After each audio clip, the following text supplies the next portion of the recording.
Kita lanjutkan kuliah kita pengembangan sumber daya air ya. Jadi minggu lalu kita sudah bicara tentang mitigasi banjir. Maka kuliah kita sekali ini kita masuki ke konservasi atau pemanfaatan dan penggunaan sumber daya air atau pengembangan sumber daya air itu dipergunakan untuk apa saja gitu ya. Nah, conservation ini di dalamnya ada penggunaan atau pemanfaatan, kemudian ada juga perlindungan, ya. Jadi perlindungan sama satu lagi pencegahan pencemaran. Jadi konservasi itu komponennya adalah satu pemanfaatan. Pemanfaatan itu terdiri dari air minum atau air bersih, kemudian irigasi, kemudian ada PLTA, kemudian ada navigasi, ya. Itu adalah pemanfaatan sumber daya air. Jadi kemudian untuk konservasi ada perlindungan sumber daya air dan ada satu pengendalian pencemaran. Jadi ada 5 ya. Oke, hari ini saya mau jelaskan tentang pemanfaatan atau penggunaan sumber daya air untuk air bersih. Jadi seperti saya katakan tadi bahwa pemanfaatan sumber daya air itu ada secara garis besar itu ada 4 ya, yaitu air bersih, pertanian, irigasi, PLTA, dan navigasi. Nah, kalau Anda perhatikan bahwa ini adalah bagian-bagian dari kebutuhan primer dari manusia. Ya. Jadi oleh karena itu air ini harus dikelola dan dimanfaatkan atau digunakan secara efisien, efektif, dan sustain. Ya. Jadi sumber dayanya harus sustain. Nah, kita mulai dengan topik yang pertama yaitu air bersih. Ya. Nah, sumber daya air dalam hal ini yang digunakan untuk air bersih itu juga namanya adalah sumber air baku. Ya. Sumber air baku artinya air yang belum dikelola, ya, belum disentuh, artinya natural. Nah, secara umum sumber air baku untuk air bersih ini itu terdiri dari pertama adalah mata air atau sering juga disebut spring water. Kedua, air tanah, yaitu groundwater. Ya. Yang ketiga, air sungai, ini air permukaan. Ya. Yang keempat, air danau, ini pun air permukaan juga. Yang kelima adalah air hujan, ya, air hujan atau rainwater. Nah, ini sering juga digunakan untuk daerah-daerah yang susah air, ya, dari sumber yang ini semuanya sulit, maka ini bisa jadi alternatif untuk dipergunakan, ya.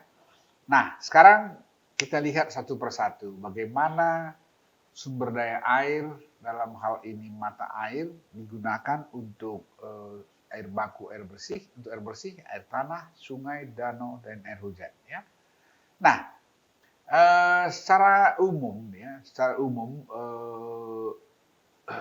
pengembangan sumber daya air untuk air minum atau air bersih itu memerlukan beberapa elemen untuk supaya bisa dipergunakan atau memenuhi syarat sebagai air bersih.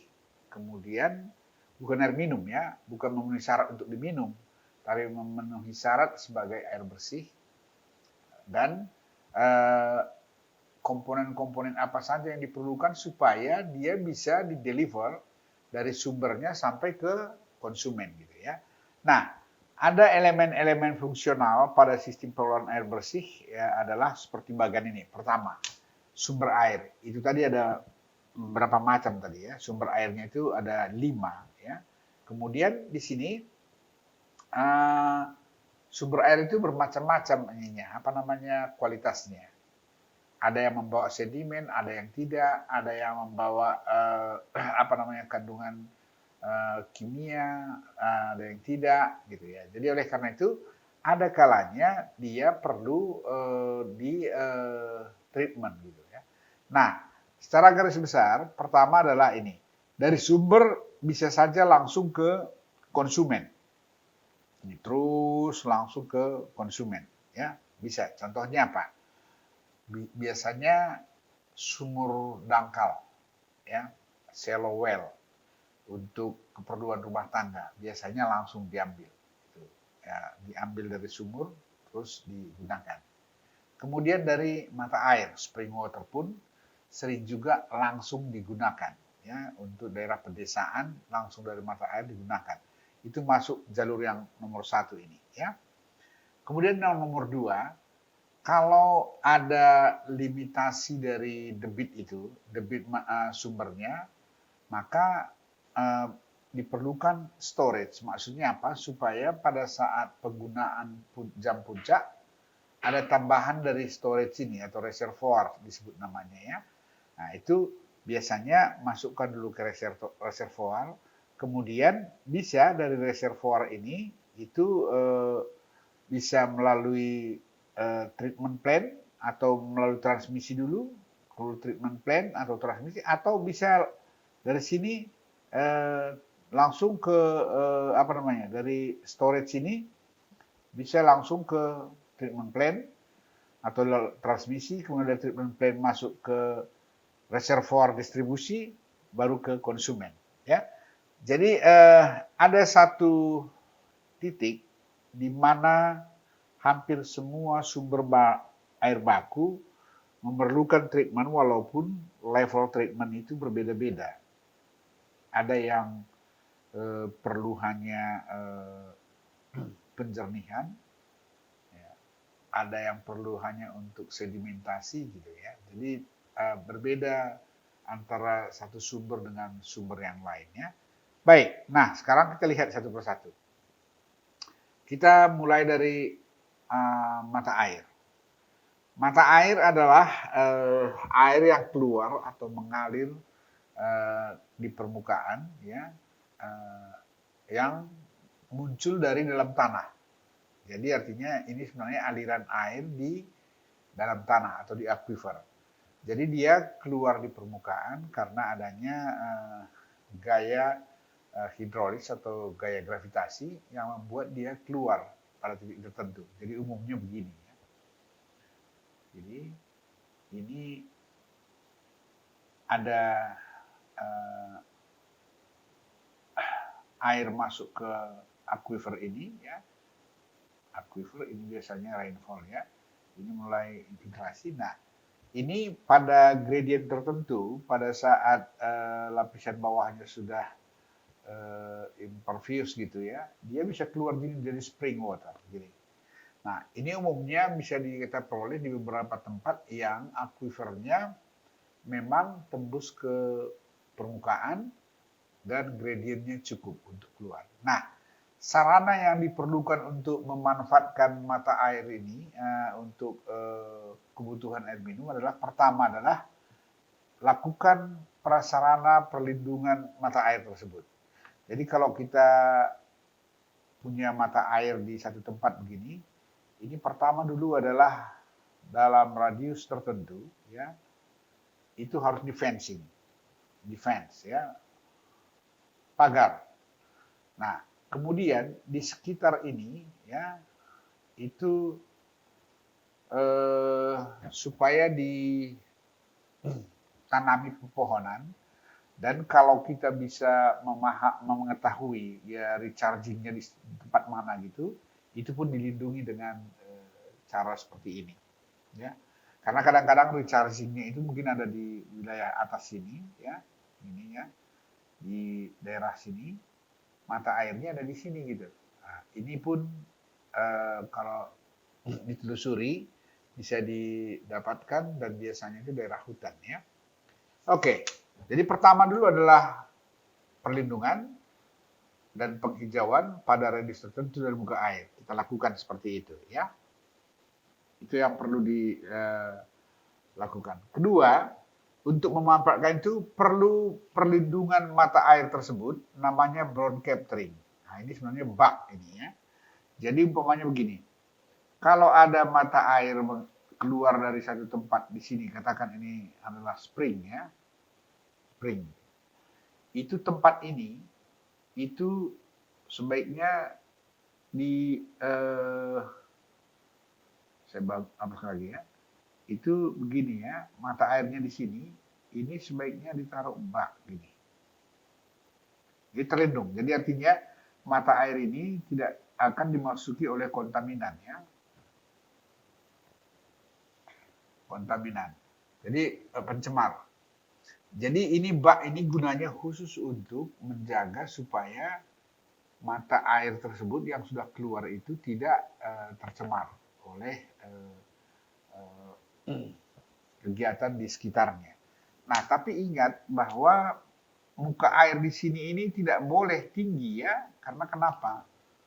Kalau mata airnya tinggi, ini nanti kalau permukaan air di bak itu tinggi, ya, ini nanti mata airnya bisa pindah, nah, karena tekanan hidrostatisnya bisa membuat dia nggak keluar di sana dan pindah ke tempat lain. Ya, jadi oleh karena itu umpamanya kalau mata airnya mengalir dari sini kemari gitu ya, dari sini kemudian mata airnya itu hanya diizinkan umpamanya air di dalam brown capturing itu sampai batas tertentu yang tidak menggenangi dari mana air keluar dari perut bumi ini. Nah, dari sini harus dialirkan gitu, supaya dia tetap flowing, mengalir, supaya mata airnya jangan kering ya. Ini perhatikan, kita perlu brown capturing atau bak penampung bak perlindungan ya, itu yang kedua. Yang ketiga ya, ini dari keperluannya. Tadi kan di bagian pertama itu begini. Nah, setelah lewat brown capturing ini, itu belum didistribusikan ke diantar atau ditransmitted ke konsumen, umumnya ditampung sementara. Jadi artinya ada ditampung untuk debit tertentu. Kalau ini bisa penuh ya, tapi ingat brown capturing-nya mungkin di sini ya, di sini, dari sini dialirkan ke sini. Jadi penuh pun ini nggak ada hubungannya dengan muka air di brown. Ini reservoir namanya. Ya. Reservoir ini itu bisa menampung volume tertentu yang bisa digunakan untuk mengakomodasi kebutuhan jam puncak pada pemakaian.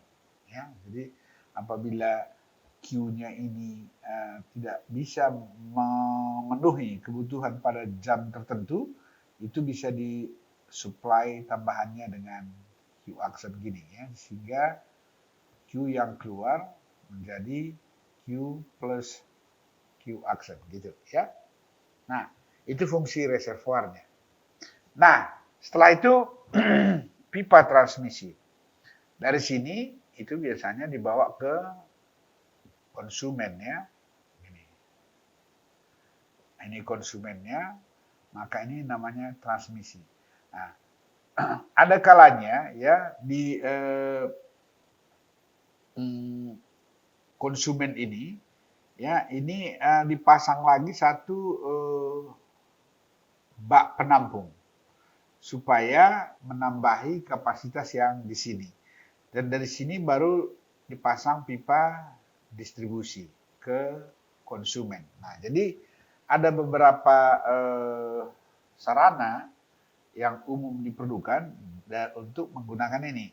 Tetapi lihat dari ini ya, 1, 2, 3 langsung transmisi yang tadi ya, kemudian bak transmisi.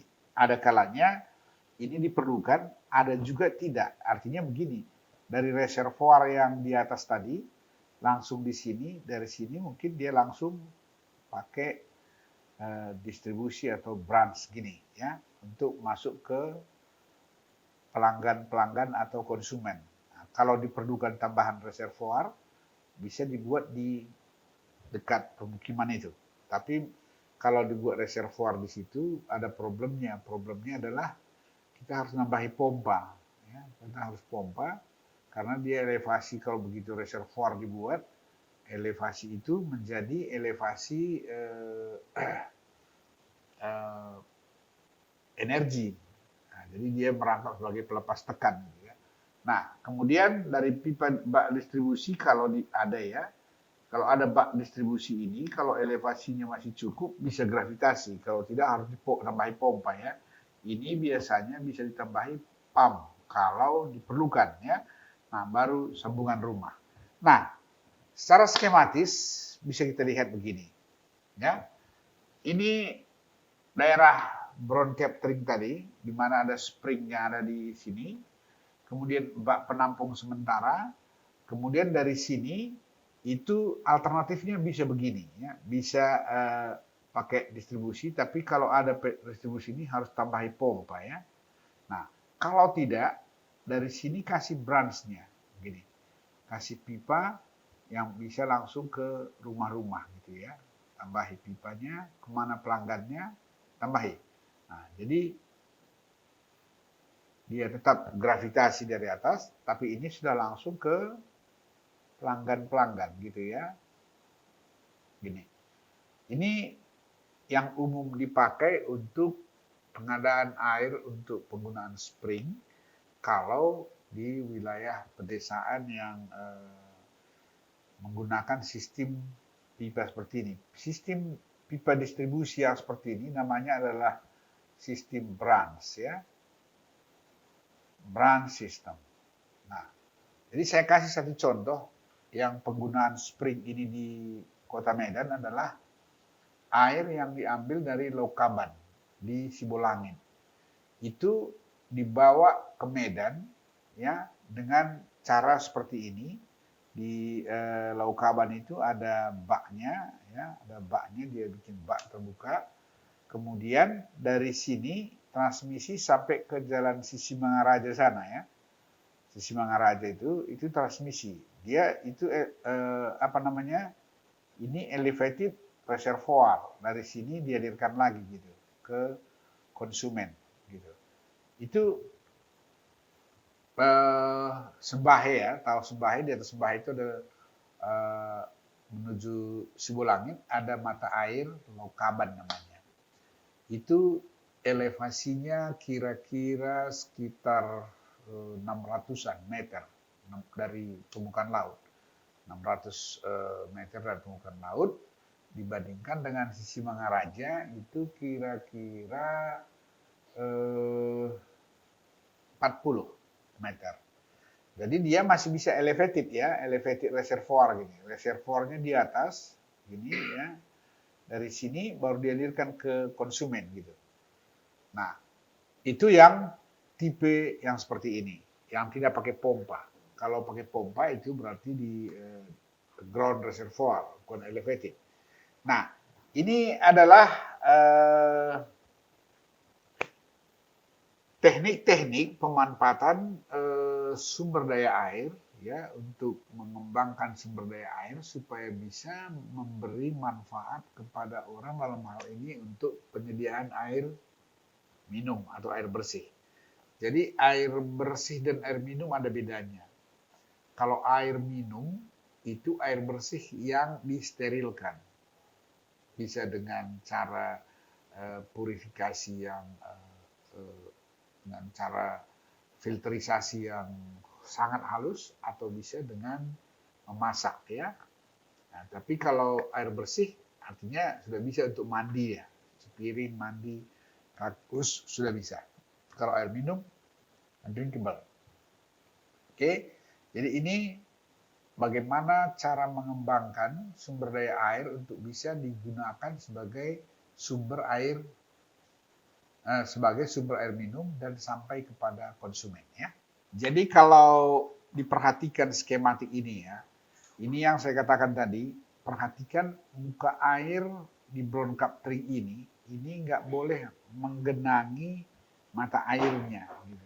Jadi kalau bisa mata airnya sebelah atas ini. Mungkin ada beberapa mata air dikumpulkan jadi satu, tetapi dia tidak boleh menggenangi tempat mata air itu. Jadi brown coupling itu harus diusahakan seperti itu ya. Nah, kemudian dari situ diambil pipa, ini masuk reservoir. Kalau reservoirnya bisa penuh ya, bisa penuh atau sampai ke puncaknya. Nah, ini kalau diperhatikan, ini kan sebenarnya adalah total energi yang dimiliki oleh sumber ini. Ada kalanya ya pada titik tertentu itu tekanan ini kan tekanan ini hidrostatic pressure-nya itu bisa besar dan bisa pipanya nggak tahan. Jadi harus dipilih pipa yang tahan terhadap tekanan ini. Nah, kemudian dengan kita pilih jenis pipanya, dia bisa begini. Jadi bisa ini head loss-nya ya. Ini ya, bisa seperti ini. Nah, ini adalah loss, head loss ya. Nah, jadi dari head loss ini ke titik paling bawah dari pipa, ini kan pressure ya, tekanan ya. Nah, ini pastikan pipanya tahan atas tekanan itu. Kalau tidak tahan, udah dicari pipa besi yang tebal pun tidak tahan, itu berarti di beberapa tempat tertentu di sini harus dibikin bangunan pelepas tekan namanya, bangunan pelepas tekan ya. Jadi ini akhirnya berubah energi lain kita gitu. Dari sini malah jadi seperti ini. Nah, ini adalah cara untuk membawa air dari sumbernya ke konsumen. Ya, jadi sekali lagi ya, bahwa apabila headnya begitu tinggi, maka di beberapa tempat mungkin diperlukan bangunan pelepas tekan atau energi rilis dan atau menggunakan pipa yang tebal dan kuat supaya jangan pecah akibat pressure tekanan yang sebesar ini ya, yang sebesar P ini ya, gini. Nah, kalau ini sudah direncanakan tinggi energinya dan energi lainnya ya, maka dari sanalah kita tahu bahwa seberapa jauh ini bisa melayani mengalirkan air sampai ke konsumen gitu ya. Jadi sekali lagi ada kemungkinan pakai pipa bercabang ya. Ada kemungkinan masuk reservoir dulu baru di sini buat pipa distribusinya gitu. Nah, ini skematik untuk air mata air. Sekarang groundwater. Groundwater adalah air yang tersimpan di aquifer. Jadi aquifer itu adalah lapisan tanah yang bisa menyimpan air atau lapisan tanah yang berongga. Biasanya pasir ya, tanah yang berpasir atau sandy loam gitu ya. Nah, ini bisa dalam, bisa juga dangkal. Bisa juga aquifer itu ada dua ya, ada unconfined aquifer, ada confined aquifer. Ini sudah saya jelaskan di awal kuliah kita ini ya. Nah, jadi sebelum didistribusikan ada kalanya ya air tanah ini ada yang mengandung logam. Mungkin harus dipurifikasi dulu, harus dijernihkan supaya bisa layak menjadi air bersih gitu ya. Nah, sarana yang diperlukan untuk memanfaatkan air tanah sebagai sumber air bersih itu pertama adalah kita lakukan dengan mengecek ya kualitas airnya, apakah diperlukan treatment atau tidak gitu. Jadi kalau dia mengandung tanahnya banyak tanah liat gitu, di quarter itu ada campuran tanah liat atau loam, bisa kadang-kadang logamnya terutama ferrum itu tinggi sehingga ini harus treatment dulu sebelum didistribusikan. Nah, sumur itu ada yang disebut sumur dangkal atau shallow well dan sumur dalam atau deep well. Sumur dangkal umumnya digunakan secara individual saja. Ya, biasanya digali perigi, ada airnya dipakai untuk kebutuhan rumah tangga secara private. Kemudian ada juga yang deep well. Kalau deep well itu sumur dalam, itu digali ratusan meter, ya, kadangkala masuk ke daerah confined aquifer. Kemudian ini dipompa, biasanya ada submersible pump di dalam sumur itu di bawah, dipompa ke atas, dan itu baru didistribusikan. Ini biasanya volumenya lebih besar dari shallow well, dan itu bisa dipakai untuk komunal, atau bisa digunakan untuk industri, atau kebutuhan lainnya. Ya. Kemudian di situ ada raw water pump, itu yang disebut tadi, ini biasanya adalah submersible pump. Ya. Submersible pump itu tertanam di dalam air. Kemudian ada oksigenisasi. Ini saya bilang tadi, kalau airnya mengandung logam yang membuat air itu kadang-kadang bisa jadi kuning gitu ya. Itu biasanya harus oksigenisasi atau filtrasi. Dipompa memang kelihatannya bisa jernih, tetapi dia mengandung logam. Untuk ini harus dilakukan metal removal atau iron removal. Kemudian diperlukan penampungan reservoir. Dari reservoir itu akan didistribusikan sama seperti yang tadi ya. Nah, ini contohnya seperti ini. Kalau shallow well itu biasanya private housing. Biasa dibuat di dalam rumah sendiri, dan itu bisa dilakukan dengan begini. Kalau shallow well ini ada kalanya karena dia terbuka seperti ini ya, ini ada udara gitu ya. Itu ferumnya tidak terlalu tinggi atau logamnya, sehingga biasa ini bisa dipakai langsung. Kemudian deep well begini, ya. Inilah yang di bawah ini biasanya dipasang submersible pump, ya, dipakai casing seperti ini, sumurnya casing, deep well-nya casing. Kemudian bisa dimasukkan pompa itu sampai ke ujung. Nanti dari ujung itu dia akan mompa air ke atas. Jadi kalau diperlukan aerator atau filtrasi, maka dipompakan ke filter itu. Dari sana baru ditampung ke reservoir. Dari reservoir baru didistribusikan ke konsumen. Ya. Nah, ini adalah beberapa sumber air, dan ini umum digunakan. Biasanya ya, deep well ini itu airnya lebih stabil dibandingkan dengan shallow well ya, karena kalau shallow well ini kan aquifernya hanya setebal ini gitu ya. Jadi kalau ini pun, kalau umpamanya unconfined, itu tebal airnya bisa setebal ini gitu ya, setebal ini. Kalau unconfined, kalau confined aquifer dia bisa begini. Nah, ini adalah confined aquifernya. Di sini impervious layernya ini, ya, ini impervious layer. Dari sini kita sedot dari sini, ini luas ini, bisa sampai ke daerah kaki bukit sana gitu. Nah, jadi tergantung di mana lokasinya, kemudian kondisi geologinya seperti apa, sehingga kita bisa ambil potensi sumber daya airnya untuk digunakan untuk kepentingan konsumen. Konsumennya bisa masyarakat umum, bisa industri, bisa perdagangan, dan lain-lain. Ya.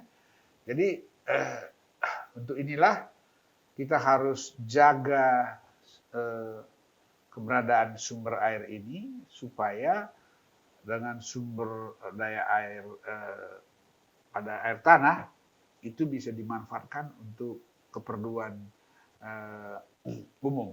Nah, irigasi pun bisa dari sini, ya, perikanan. Nah, Jadi dalam kuliah kita pertama dulu ya, pertama atau kedua, saya sudah jelaskan bahwa sesungguhnya air tawar itu jauh lebih banyak di dalam tanah daripada di sungai, ya, atau danau. Hanya yang kadang-kadang karena terlihat nampak jelas, itu kita pikir banyak. Tetapi yang paling banyak sebenarnya air tawar itu ada di dalam tanah. Kemudian berikutnya, ini adalah sungai dan danau, river or lakes ya. Ini sebagai air baku juga. Nah, kalau sungai semua kita tahu ya, sungai hanya begini. Definisi sungai itu kita batasi adalah sungai yang ada airnya sepanjang tahun ya. Artinya musim kemarau pun ada airnya. Itu disebut juga namanya adalah perennial river atau sungai yang ada airnya sepanjang waktu. Nah, itu definisi sungai. Nah, sungai ini itu debitnya itu berfluktuasi tergantung musim. Kadangkala airnya berlebih, kadang-kadang airnya sedikit, gitu ya. Jadi dalam hal untuk digunakan sebagai sumber air bersih, maka harus ada kepastian. Karena air bersih ini kepastiannya harus tinggi. Karena kalau sudah diharapkan dari satu sumber itu bisa mengasih air bersih kepada penduduk, katakan 100.000 jiwa gitu ya, itu harus pasti. Jadi jangan nanti ini musim kemarau ini nggak bisa dapat itu. Nah, oleh karena itu maka dalam pengembangan sumber daya air untuk sungai ini ada kalanya ya kalau fluktuasi debitnya besar atau debit sungainya kecil pada musim kemarau tapi besar pada musim hujan, makanya sering dibuat orang reservoir atau waduk ya sebagai mengantisipasi kemungkinan debit terlalu kecil pada musim kemarau. Jadi oleh karena itu pertama dulu dipastikan debit desainnya atau disebut Q design. Kalau dia untuk air bersih tanpa ada reservoir ya, maka ini Q-nya harus dipakai Q minimum dari sungai itu. Itulah potensi yang bisa dipakai sebagai air baku gitu ya.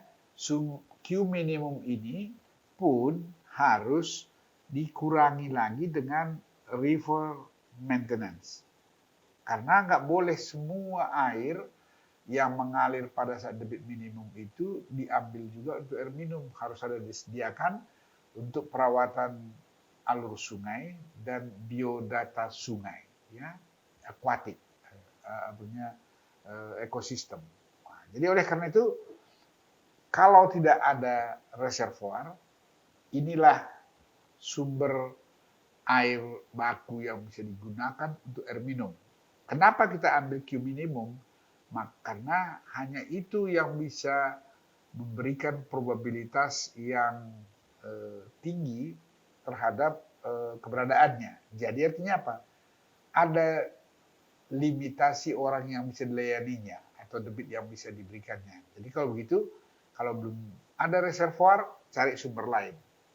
Kalau ada reservoir, maka ini bisa menjadi Q rata-rata potensinya gitu ya. Ini Q rata-rata bisa diambil sebagai basic design untuk pengadaan air bersih ya. Oke. Sekarang danau. Danau itu sebenarnya adalah air yang terkungkung, diam di satu palungan, satu palung. Dan ini yang perlu diperhatikan adalah sebenarnya adalah berapa banyak air itu bisa digunakan. Karena dia itu kan merangkap sebagai reservoir ini. Kalau waduk itu kan reservoir, artinya danau itu reservoir. Jadi yang perlu diperhatikan di sana adalah ini ya, katakan ini adalah reservoir gitu ya, waduk, maka ini harus didefinisikan minimum water level. Jadi ininya bisa digunakan. Ini berapa Q T sampai waktu dia sampai di sini bisa dikeluarkan untuk air bersih gitu ya. Nah gitu. Jadi prinsipnya kapasitas keberadaannya itu tergantung seperti ini ya. Kalau tadi air tanah ya, saya lupa jadi untuk jelaskan di air tanahnya. Di air tanah ini kapasitasnya tergantung kepada kapasitas aquifer ini. Berapa volume aquifer yang ada di sekitarnya, apakah aquifer kita tebalnya segini gitu ya, D. Kemudian dengan debit yang ditarik itu kira-kira berapa besar drawdown-nya, ini yang agak kosong ya, nanti akan disupply dari sini, kalau sedikit pengambilan drawdown-nya lebih sempit gitu ya. Nah, ini bisa dihitung, artinya untuk menghabiskan air sebanyak ini perlu berapa jam. Nah, kalau umpamanya lebih jauh lagi, ini maksimumnya kan, kalau dia sedikit di sini gitu. Nah, itu berarti kapasitas dari satu sumur gitu. Kalau satu sumurnya di sini itu dengan radius diameter D seperti ini ya, atau ini depth ya. Itu kapasitas Q-nya bisa keluar berapa gitu. Nah, baik. Nah, sekarang di sini tadi lake ya, danau itu tergantung kepada ini. Nah, sekarang apa sarana yang diperlukan untuk memanfaatkan sumber air ini sebagai air baku? Nah, ini umumnya, ya, umumnya karena air permukaan itu banyak kontaminannya, banyak pencemaran yang masuk ke sana. Apakah turbidity atau endapan, apakah koli, apakah kimia, karena pertanian dan segala macamnya. Oleh karena itu dia harus punya treatment plan yang lengkap. Ya, biasanya diperlukan yang lengkap. Jadi ini yang diperlukan pertama intake-nya. Intake structure itu kalau dia sungai harus ada check dam-nya supaya memastikan air itu bisa masuk ke dalam. Kemudian setelah check dam itu harus ada penangkap sedimen atau sedimen kasar atau disebut juga raw water tank gitu, untuk menangkap sedimen besar ya, bed load. Kemudian biasanya treatment plant ini terdiri dari pre-settling tank, raw water pump, klerator, disinfektan, facilities, filter dan sebagainya.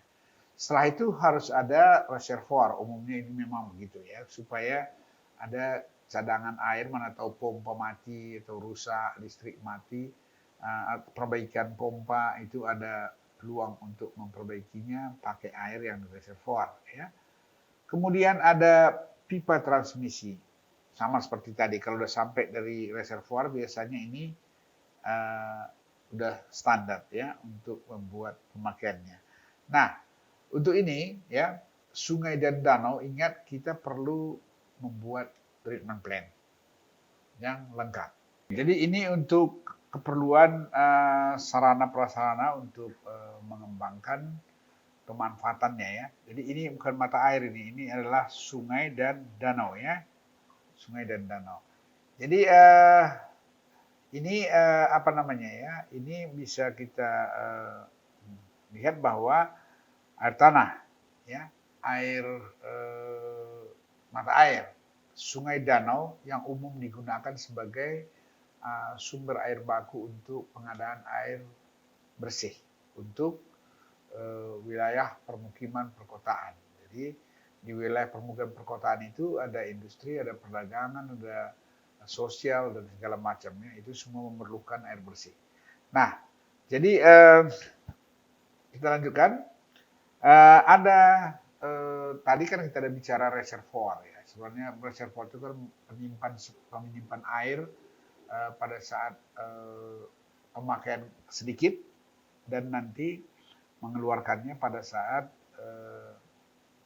pemakaian puncak. Nah, kemudian juga untuk begini, ada kemungkinan reparasi perbaikan pompa reservoir itu perlu karena Mungkin dari air bakunya nggak bisa masuk, tapi bisa digantikan sama dari reservoir. Itu fungsinya. Transmission line itu syaratnya itu adalah dia nggak bisa di tapping di sepanjang transmisi, hanya mengalirkan saja, tapi tidak boleh mengeluarkan air sepanjang transmission line ya. Nah, ini yang dimaksud dengan reservoir tadi itu adalah storage ya, yang penyimpan. Jadi kadang-kadang begini, kalau dalam fluktuasi pemakaian air itu ada jam puncak ya, ada jam minimum. Biasanya kalau umpamanya pagi-pagi gitu ya, orang pada mau ke kantor, ke sekolah, segala macam, mandi, masak, itu kebutuhannya tinggi. Sore juga begitu, ada orang mandi, masak, mengepel, segala macam itu mahal. Nah, ini malam-malam mungkin orang lagi istirahat, pemakaiannya rendah. Nah, ini ada disebut namanya peaking factor. Ini biasanya kalau air baku kita tadi umpamanya besarnya 1,5 gitu ya. Nah, kemudian kalau pemakaian air puncaknya itu 1,5 liter per detik gitu. Gitu ya. Ini adalah sumber gitu. Sumber air baku. Nah, kalau mau dihitung kira-kira berapa perlu air dari sumber itu kalau tidak memakai reservoir gitu ya, itu kan harus dihitung ini besar ininya harus bisa di supply. Jadi kalau begitu berapa kapasitas sumber diperlukan, Q sama dengan keperluan ke maksimum dari apa namanya, dari konsumen tersebut pada saat debit puncak. Nah, kan lebih bagus diberikan supply ini Q rata-rata gitu ya. Itu besarnya segini, tetapi sisanya ini disimpan saja di reservoir gitu ya, storage. Nah, sehingga dari sini bisa dialirkan pada saat dari reservoir ya, dari reservoir bisa dialirkan untuk memenuhi kebutuhan puncak, sementara yang ini kan nggak perlu dia pada saat ini bisa ngisi reservoir gitu ya. Nah, ini prinsip daripada reservoir untuk bisa apa namanya, mengoptimumkan kapasitas sumber daya air. Jadi artinya kebutuhan terpenuhi, sumber daya air pun bisa dioptimalkan ya, itu reservoir fungsinya. Nah, kemudian transmisi. Ini seperti saya katakan tadi, ini adalah total energi ya. Kemudian ini transmission line-nya. Jadi nanti ada energi line gitu ya. Nah, jadi dari sumber air baku sampai ke reservoir distribusi, pastikan head-nya itu adalah cukup mencapai titik itu. Kalau ini umpamanya cukup tinggi, bisa dibuat elevated reservoir di sini kan, gitu ya. Nah, kemudian seperti saya katakan tadi, ini perhatikan pipa ini tahan terhadap tekanan P ini. Dan sepanjang transmisi ini tidak ada tapping, no tapping ya. Nah, jadi air masuk di sini Q, keluar Q0, di sini pun keluarnya Q0. Gitu. Jadi tidak ada tapping ya. Sampai ke sini, baru di sini baru distribusi. Oke? Jadi ini prinsipnya, tidak ada tapping pada pipa transmisi. Ya. Nah, sekarang treatment plan.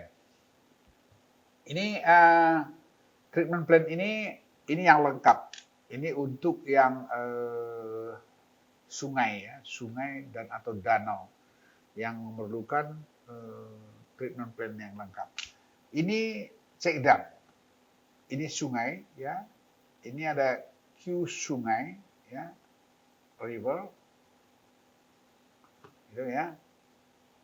Kemudian ini sebagian diambil. Jadi di titik ini sebenarnya dia posisinya kira-kira check dam ya. Ini air ada di spillway begini ya. Jadi biasanya di sini ada intake untuk mengambil air ke sini ya. Nah, dengan adanya check dam ini ya, maka air terjamin masuk ke pre-settling tank namanya. Pre-settling tank ini sebenarnya ini adalah untuk menangkap endapan atau bed load ya, bed load sedimen. Itu berhenti di sini, tidak akan lanjut ke sana. Jadi artinya semua endapan apa yang sifatnya bed load ya, mulai dari yang kasar, pasir atau endapan yang lebih besar sedikit, tetapi dia dengan kategori bed load, semua lengket di sini. Dan ini dilengkapi dengan flushing, ya, flushing gate, sehingga ini bisa dibersihkan. Jadi secara otomatis dia akan terbuang ke sungai apabila endapannya sudah banyak. Nah, biasanya di sini itu dipasang satu sampit atau sumur dalam dari air ini. Di sini biasanya itu dipasang weir seperti ini, airnya keluar ke sini, dan di sini ada sampit gitu ya, atau sumur di dalam kan. Ini kenapa dibikin weir? Supaya endapan itu semua numpuknya di sini, dan nanti dia bisa dibuang gitu ya. Nah, jadi ini di sini ada sampitnya ya, sampit, ini ada weir. Nah, dari sini dibikin pompa. Jadi di samping itu raw water pump namanya ya. Dipompakanlah ke klerator ini. Klerator ini fungsinya ini menangkap sedimen yang melayang ya, koloid gitu. Jadi ada sedimen itu ada dua. Ada suspended load, ada bed load ya. Ini suspended load-nya yang ditangkap ini. Suspended load. Di sini tadi bed load ya. Nah, suspended load-nya semuanya ditangkap di sini. Itu tidak ada yang tidak berhenti di sana. Termasuk di sini juga disediakan fasilitas disinfektan. Disinfektan itu untuk membunuh kuman ya. Nah, kuman seperti koli, kuman-kuman itu semuanya di sini ya, ditangkap di sini.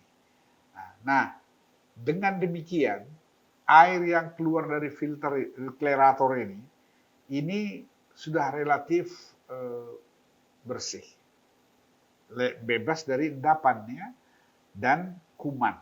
Ya, tapi kandungan kimia ya nggak bisa ditangkap di sini. Itu kalau ada yang perlu dinikan itu harus di tempat berikutnya gitu ya. Nah, ini kadangkala di klerator ini atau clarifier ini ya, itu air itu digodok dia, itu dia berupa bak gitu ya, tapi ada kantong-kantongnya gitu ya. Air itu di dalam ini berputar gitu. Nah, jadi kadangkala koloid itu nampak bening air, tapi banyak endapan koloidnya. Itu kadang-kadang harus ditambahkan di sini malah lumpur ya, seperti lumpur tanah liat gitu ya, lumpur untuk menangkap koloid itu supaya bisa mengendap ke bak-bak ini. Nah, kemudian di sini biasanya disinfektan sering disemprotkan tuh ada klor, ada lime ya. Itu adalah untuk membunuh disinfektan. Itu masuk di sini dikocok semua, digaduk, dan nanti ada tempat tertentu untuk menampung endapan-endapan ini.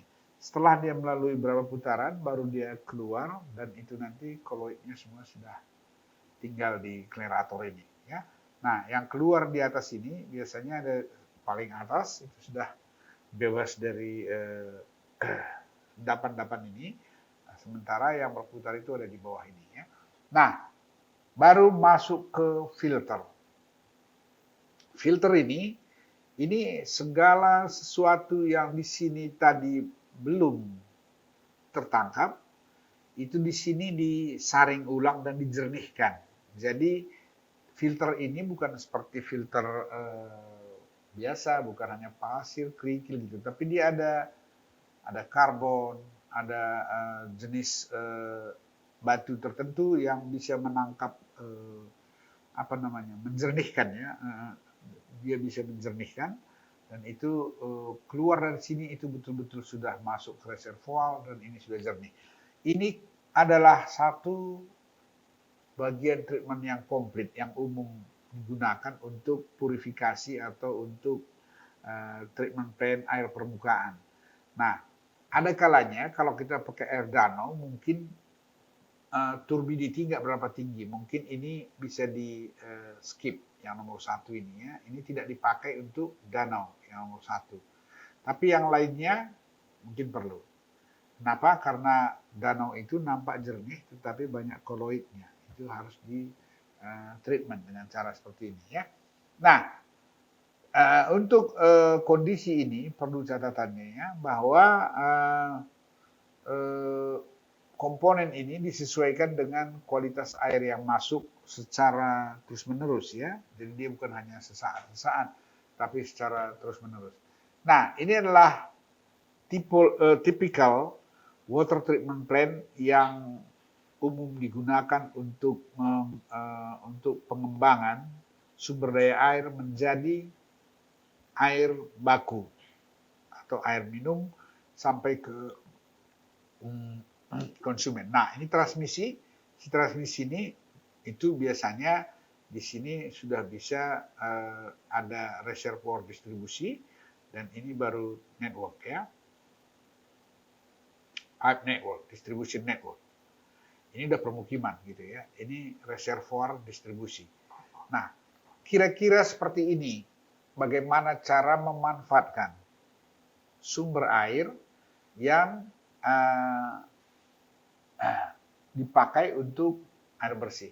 Sekali lagi, Q ini ya, kalau kita tidak menggunakan reservoir karena ini sungai, ini adalah Q minimum ya.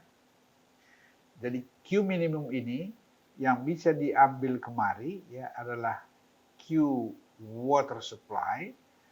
Q water supply sama dengan Q minimum kurang Q maintenance flow. Ini ada namanya Q maintenance flow. Nah, jadi ini ke sini harus ada terus ya. Jadi hanya ini yang bisa kita gunakan. Nah, oleh karena itu maka dalam pemanfaatan atau pengembangan sumber daya air ini harus dijaga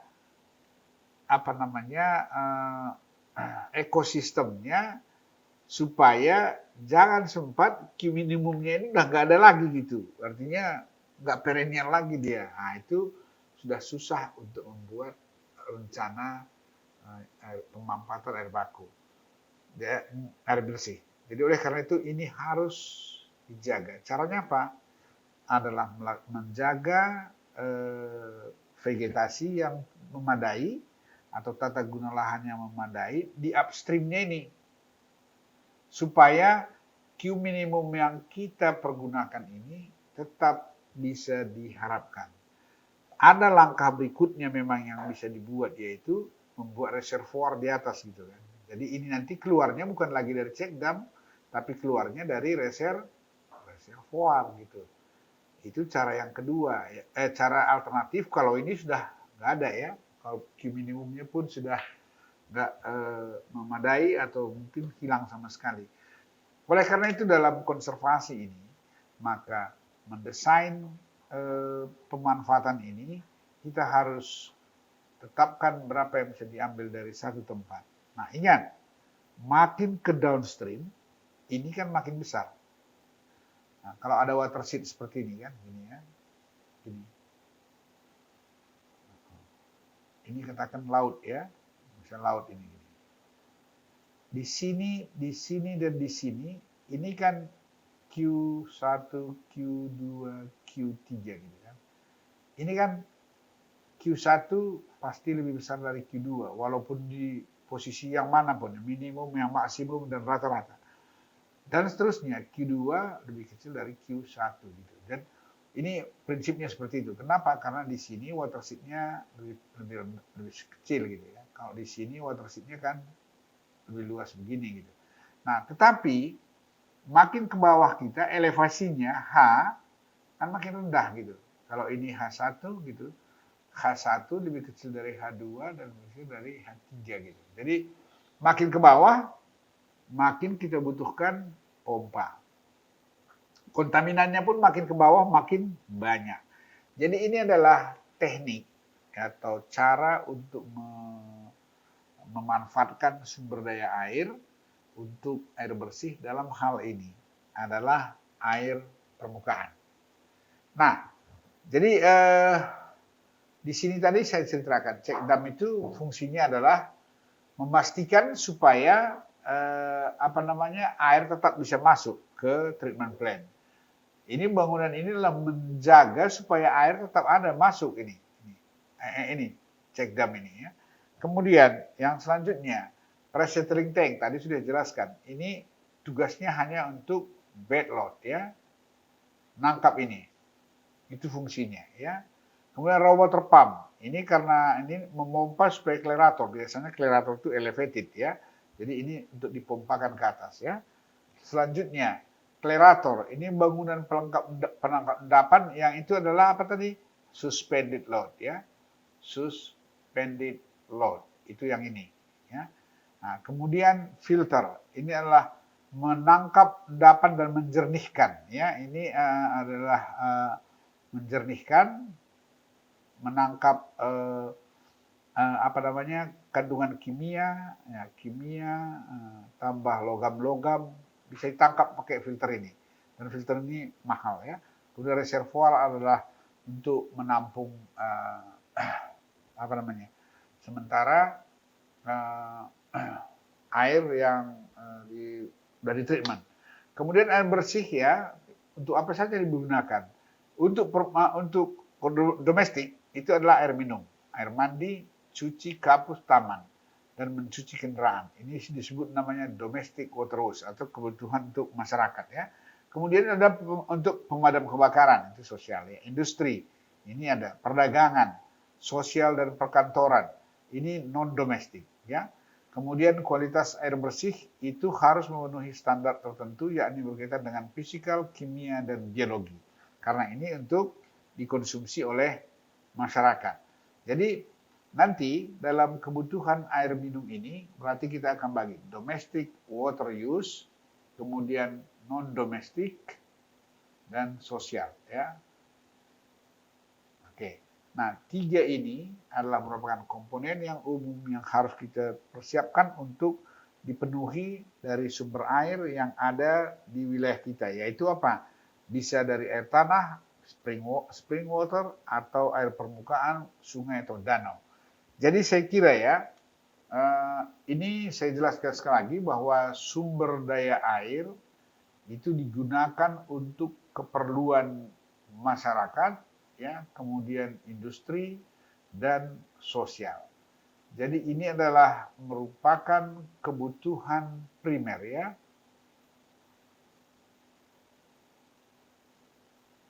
Ya. Jadi kalau begitu ini harus dijaga supaya masyarakat yang tinggal di suatu tempat itu bisa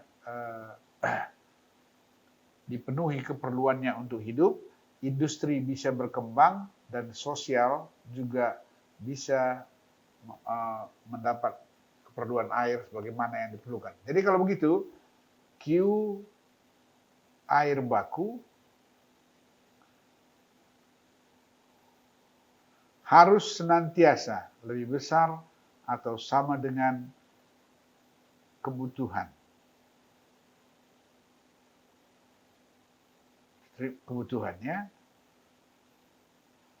Nah, jadi esensi daripada manajemen SDA ini adalah menjaga sustainabilitas sumber daya air supaya limitasi dari sumber daya air tersebut bisa kita proyeksikan untuk bisa mengembangkan pertanian, bisa mengembangkan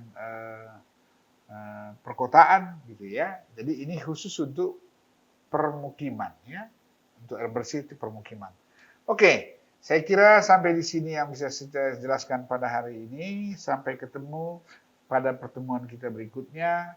Nanti kita bicarakan hal lebih detail bagaimana cara memperkirakan kebutuhan air dikaitkan dengan ketersediaan sumber daya air ya.